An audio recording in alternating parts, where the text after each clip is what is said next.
One of the most encouraging and wonderful things for me, not for everybody else, has been that for years, one of the local ministries here is led by Pastor Dennis. He is a strong Zulu man, and he is wonderful. He is deeply entrenched in the Word. He actually studied in the States for a few years. As soon as he graduated high school, that's where he did his university training.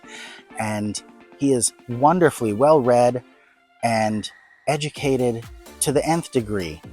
But he struggles to get things done locally because most of the people around him aren't. And that's just the culture that's here.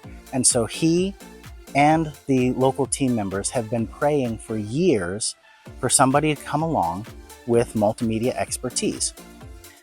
In the meantime, they've been continuing to pray and continuing to operate.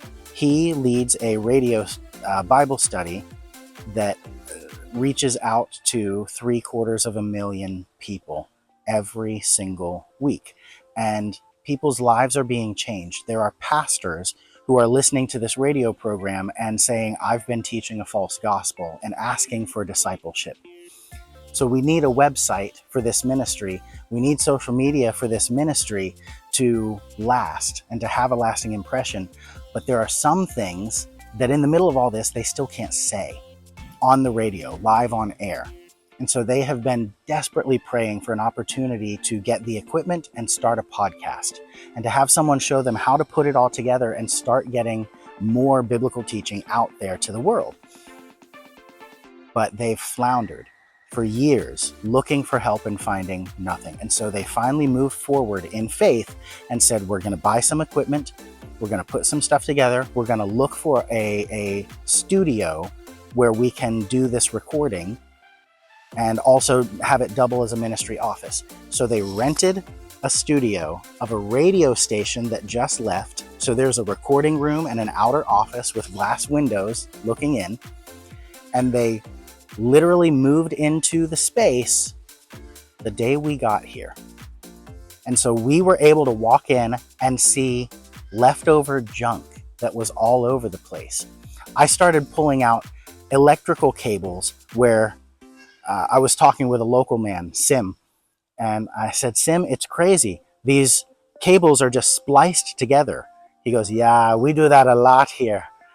I said, yeah, but then they didn't wrap it with electrical tape. They wrapped it with cellophane tape, like packing tape. And Sim went, yeah, we have a lot of fires too. So I was able to go in and I got rid of all the electrical dangers and all of these superfluous cables, and they're going to be able to sell that copper to fund their ministry. But I was able to help unpack all of the video equipment and the lighting equipment and the sound equipment and get it all hooked up. And in 2 days of work at their brand new office, we have a fully fleshed out, ready to go podcast studio for them. And it's stunning. Our arrival timed up perfectly with their moving forward in faith, and the gifts and talents and abilities that I have are perfectly suited to this ministry's needs. And this is one of 13 churches that we're aware of in the local fellowship.